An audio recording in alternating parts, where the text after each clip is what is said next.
Bonjour à toutes et à tous, j'espère que vous allez bien. Aujourd'hui pour cette nouvelle vidéo on se retrouve pour le bilan et le classement de la Ligue des Nations. Donc Ligue des Nations qui vient d'être créée cette année, compétition de football qui a été créée donc par la FIFA. Et on va regarder le classement par rapport à tous les matchs qui ont déjà été faits. On va regarder un petit peu les possibilités pour la suite de la compétition, quelle équipe a plus de chances de sortir de chaque groupe par rapport aux résultats des matchs allés qui sont déjà très importants, par rapport à la différence de but qui va jouer énormément dans ces matchs aller et matchs retour. Donc on va commencer par la Liga avec tout simplement les équipes qui ont été classées comme plus fortes pour l'Europe. Donc n'hésitez pas à vous abonner à ma chaîne YouTube pour pouvoir suivre en intégralité toute l'actualité footballistique, que ce soit classement Ligue 1, Ligue 2 ou Ligue des Nations, Coupe du Monde et Euro. Tout ça c'est sur ma chaîne YouTube, donc n'hésitez pas à vous abonner pour cela et bien sûr likez les vidéos quand ça vous plaît. Donc premier groupe, le groupe 1, groupe avec France, Pays-Bas, Allemagne, gros groupe, vraiment trois grosses équipes.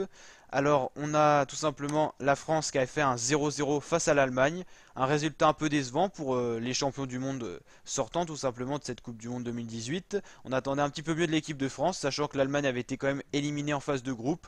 Une Allemagne en grosse difficulté, une Allemagne quand même assez lente dans tous les compartiments de jeu, que ce soit en défense avec les replis défensifs trop tardifs qui font malheureusement que l'Allemagne encaisse des buts, et une attaque un peu molle et du coup qui n'arrive pas à aller mettre des buts. Un résultat plutôt logique quand on regarde face à la France qui avait une bonne défense et une Allemagne qui était un peu en difficulté quand même, mais qui a su rester solide défensivement face à la France.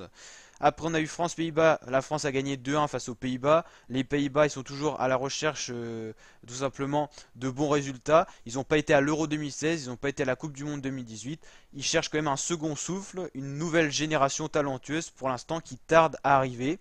Mais les Pays-Bas ont quand même gagné 3-0 face à l'Allemagne. C'est là qu'on voit la difficulté de l'Allemagne en ce moment, après la Coupe du Monde. Ça devient encore plus difficile pour Joachim Löw de mener cette équipe. Alors, France 4 points, Pays-Bas 3, Allemagne 1. Je pense franchement que la France et les Pays-Bas vont se jouer la première place pour être qualifiés donc hors des phases de groupe et passer en phase finale. L'Allemagne, ça sera trop compliqué. Je pense pas qu'ils vont arriver à se ressaisir malheureusement. N'hésitez pas à me donner votre avis en commentaire. Mais là, je pense que l'Allemagne, ils ont quand même pris 3-0 face aux Pays-Bas. Au niveau de la différence de but, c'est quand même compliqué. Il va falloir qu'ils sortent vraiment de gros résultats s'ils veulent remonter la pente. Groupe 2, on a Belgique, Suisse, Islande. La Suisse a gagné 6-0 face à l'Islande. La Belgique a gagné 3-0 face à l'Islande. Et la Belgique a gagné 2-1 face à la Suisse. Islande en grande difficulté qui ne pourra pas gagner. Là c'est sûr, elle ne pourra pas passer cette phase de poule. Avec une différence de but de -9, c'est quasiment impossible. Et elle a quand même pris 6-0 et 3-0. La Belgique, elle, qui est au-dessus dans le groupe, 6 points. Je pense que la Belgique va finir première de ce groupe. Ils ont déjà fait leur preuve, on va dire, en gagnant quand même 3-0 face à l'Islande et 2-1 face à la Suisse. Et la Suisse, avec 3 points, finira normalement deuxième de ce groupe. Bien sûr, il y a encore tous les matchs retour à jouer, mais quand on voit les différences de buts, l'Islande ne peut pas revenir première, c'est impossible. Il faudrait qu'il marque plus de 5 buts par match.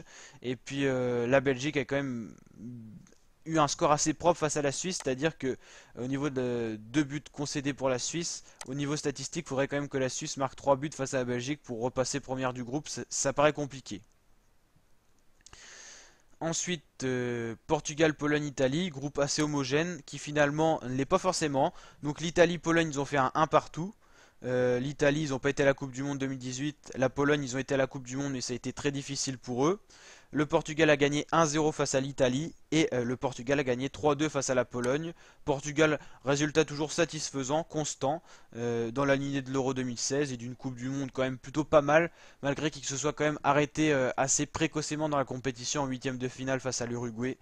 Et du coup, Portugal 6 points, Pologne 1 point, Italie 1 point. Je pense que le Portugal finira premier tout simplement de ce groupe. Groupe 4, Espagne, Angleterre, Croatie.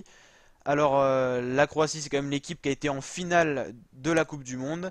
Et ils ont quand même pris un 6-0 face à l'Espagne. Et c'est un peu la désillusion après cette bonne performance à la Coupe du Monde, même une extrême performance. Quand on arrive en finale de la Coupe du Monde, c'est génial quand même. Et là, prendre un 6-0 face à l'Espagne, qui a été quand même arrêté en huitième face à la Russie en Coupe du Monde, ça fait quand même bizarre pour les Croates. Et une Ligue des Nations complètement gâchée par ce résultat. L'Espagne avait gagné 2-1 face à l'Angleterre et la Croatie avait fait un 0-0 tout simplement face à l'Angleterre. Le classement, Espagne 6 points, Angleterre 1 point, Croatie 1 point. La Croatie elle pourra pas revenir première, c'est impossible de ce groupe. Et l'Angleterre ça sera compliqué, je pense que l'Espagne pourra gagner dans ce groupe. Alors si on fait un bilan de la Liga, qui est le bilan des meilleures équipes qui ont été sélectionnées pour être en Liga de cette Ligue des Nations, Espagne, Portugal, ils sont quand même très très bien partis pour finir premier. Belgique, il faut quand même qu'ils se méfient de la Suisse, mais ils sont très bien partis. Au final, c'est le groupe A qui est le groupe le plus indécis, tout simplement parce qu'on a trois grosses équipes. Et même si l'Allemagne est en grosse difficulté, ils ont toujours la capacité de surmonter et de repasser devant. Donc on ne sait jamais. Mais je pense que la France est bien partie. Mais les Pays-Bas, il faudra s'en méfier. Ils ont quand même 3 points. C'est pas négligeable à ce stade de la compétition. Donc on verra tout ça dans de prochaines vidéos. Je vous dis donc à très bientôt pour de nouvelles vidéos et on pourra se retrouver bien sûr pour les autres bilans, que ce soit la Ligue B, la Ligue C et la Ligue D de la Ligue des Nations. Ciao!